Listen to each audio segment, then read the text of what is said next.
ರಾಮದುರ್ಗ ತಾಲೂಕಿನಿಂದ ನಾನು ಪ್ರತಿ ವರ್ಷ ಮಹಾತ್ಮ ಗಾಂಧಿಯ ವೇಷ ಧರಿಸುತ್ತಿದ್ದು ನಮ್ಮ ರಾಮದುರ್ಗ ತಾಲೂಕಿನ ಶಾಸಕರು ನಾಳೆ ಏನು ಭಾಷಣ ಮಾಡುತ್ತಾರೋ ಅದನ್ನು ಜನತೆ ಕಾಯ್ದು ನೋಡಿರಿ.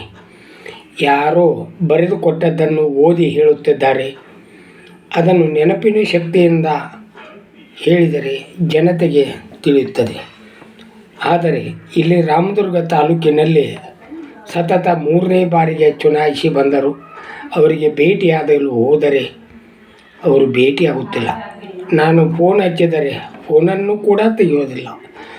ನಮ್ಮ 80ನೇ ಸ್ವಾತಂತ್ರ್ಯೋತ್ಸವದ ಶುಭಾಶಯಗಳನ್ನು ನಾನು ಅಡ್ವಾನ್ಸ್ ಆಗಿ ಕಳಿಸುತ್ತೇನೆ. ಯಾಕಂದರೆ ನನಗೆ ವೇದಿಕೆಯ ಮೇಲೆ ಯಾರೂ ಕರೆಯೋದಿಲ್ಲ, ನನ್ನನ್ನು ಕೆಳಗೆ ಕೂರಿಸುತ್ತಾರೆ. ನಾನು ಮುಂದೆ ಹೋಗಬೇಕು, ಮೇಲೆ ಹತ್ತಬೇಕೆನ್ನುವ ಅಭಿಲಾಷೆ ನನ್ನದು. ಇಂದಿಲ್ಲ ನಾಳೆ ನನ್ನ ಜನತೆ ಮನಸ್ಸು ಮಾಡಿದರೆ ಮಹಾತ್ಮ ಗಾಂಧೀಜಿಯವರ ಆಶೀರ್ವಾದದಿಂದ ನನ್ನನ್ನು ಮೇಲೆ ಎತ್ತುತ್ತಾರೆಂದು ನನ್ನ ಮನದಾಶೆ ಇದೆ. ಮಹಾತ್ಮ ಗಾಂಧೀಜಿಯವರು ಚಳವಳಿ ಮಾಡಿದರು. ನಾವು ಕೂಡ ಸಾಕಷ್ಟು ಚಳವಳಿ ಮಾಡಿದ್ವಿ. ರೈತ ಪರ ಮಾಡಿದ್ದೀವಿ, ಮಹದಾಯಿ ಯೋಜನೆ, ಕಳಸಾ ಬಂಡೂರಿ, ಇನ್ನೂ ರೈಲ್ವೆ ಸಲುವಾಗಿ ಒಂದು ಭಾಳ ಇದನ್ನು ಮಾಡಕತ್ತೀವ್ರಪ್ಪ. ಯಾವ ಶಾಸಕರು ಕಣ್ಣು ತೆಗೆದು ಹೋಗಲ್ರಲ್ಲ. ಇಲೆಕ್ಷನ್ ಬಂದಾಗ ನಮ್ಮನ್ನು ಕರೀತಾರ, ನಾವು ಹೋಗ್ತೀವಿ, ನಮ್ಮ ಹಮಾಲ್ರಿಗೆ ಹೇಳ್ತೀವಿ, ಮೋಡ್ಕ 6000 ಹೇಳ್ತೀವಿ, ಎಲ್ಲರಿಗೂ ಹೇಳ್ತೀವಿ, ನೀವು ಅವ್ರಿಗೆ ಔಟ್ ಹಾಕ್ರಿ, ಹಿಂಗೆ ಮಾಡಿರಿ ಅಂತ ಹೇಳ್ತಾರೆ. ಇವರು ಶಾಸಕರಿಗೆ ಮಂದಿದು ಗುರ್ತಾ ಇರೋದಿಲ್ಲ.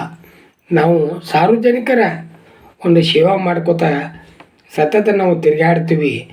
ಇನ್ನು ಮುಂದೆ ನಮ್ಮ ತಾಲೂಕಿನ ಭವಿಷ್ಯ ಯಾರ ಕೈಯಾಗೈತೋ, ಜನರ ನಿಮ್ಮ ಕೈಯಾಗೈತೆ. ನೀವು ಎಚ್ಚೆತ್ಕೊಳ್ರಿ. 80ನೇ ವರ್ಷದ ಸ್ವಾತಂತ್ರ್ಯೋತ್ಸವ, ನಿಮ್ಮ ಸ್ವಾತಂತ್ರ್ಯ, ನಿಮ್ಮ ಹಕ್ಕನ್ನು ಯಾರಿಗೆ ಚಲಾಯಿಸಿದ್ರೆ ಏನಾಕ್ಕತಿ? ಅರಿವೇ ಗುರು. ಇದನ್ನು ನೆನಪಿನೊಳಗೆ ಇಟ್ಕೋಬೇಕು. ಯಾರಾದರೂ ಎಂದಲ ಕಾಸು ಒಂದು ಏನಾದರೂ ತಿನ್ನಲು ಕೊಟ್ಟು ಮತವನ್ನು ದೂಸುತ್ತಿದ್ದಾರೆ. ನಮ್ಮ ತಾಲೂಕಿಗೆ ಇದು ಶಾಪವಾಗಿದೆ. ಈ ಶಾಪ ವಿಮೋಚನೆಯಿಂದ ಹೋಗಬೇಕಾದರೆ ನಮ್ಮ ರಾಮದುರ್ಗ ತಾಲೂಕಿನ ಜನತೆ, ರೈತರು ಎಚ್ಚೆತ್ತುಕೊಳ್ಳಬೇಕು. ಆ ಪಕ್ಷದ ಒಂದು ಇದನ್ನು ನಾನು ಸದಸ್ಯದೇನೆ ಅಂತಂದ ಆ ಕಡೆ ಹೋಗ್ಬೇಡ್ರಿ. ನಿಮ್ಮ ಹಕ್ಕದ, ನಿಮಗೆ ಬಿಟ್ಟು ಕೊಟ್ಟು ವಿಚಾರ. ಯಾರೇನು ನಿಮ್ಮ ಹಿಡ್ದ ನಿಮ್ಮ ಮತದ ಮುದ್ರೆ ಒತ್ತಿಸ್ಕೊಳ್ಳೋದಿಲ್ಲ. ನೀವು ಅದನ್ನು ಬಾಯಿ ಬಿಚ್ಚಿ ಹೇಳಬೇಡ್ರಿ. ನನ್ನ ಮನದಾಶೆ ಒಮ್ಮೆ ಈಡೇರಿಸಿದ್ರಿ ಅಂದ್ರೆ, ನಾವು ಮುನ್ಸಿಪಾಲ್ಟಿ ಮೆಂಬರ್ ಇದ್ದಾಗ ಬಡವರಿಗೆ ಪ್ಲಾಟ್ ಕೊಟ್ಟಿದ್ವಿ. ಆದ್ರೆ ಈಗ ಸದ್ಯ ಯಾರೂ ಪ್ಲಾಟ್ ಕೊಡೋರಿಲ್ಲ. ಮನೆ ಇಲ್ಲದ ಬಾಡಿಗೆ ಮನೆಯಾಗ ಅದಾರ. ಎಷ್ಟು ಜನ ಆದ್ರಿ? ಮತ್ತು ನಾವು ಶಾಸಕ ಆಗ್ಬೇಕಂತಂದೀವಿ, ಸಕ್ರೆ ಫ್ಯಾಕ್ಟ್ರಿ ಡೈರೆಕ್ಟರ್ ಆಗ್ಬೇಕಂದೀವಿ, ಏನೇನೋ ಆಗ್ಬೇಕಂದ್ವಿ. ಒಮ್ಮೆ ಆದರೂ ನಮ್ಮ ಕನಸು, ಮಹಾತ್ಮ ಗಾಂಧೀಜಿಯ ಕನಸು ನನಸಾಗಬೇಕಾದ್ರೆ ತಾವೆಲ್ಲ ಮಹಾತ್ಮರಾಗಬೇಕು.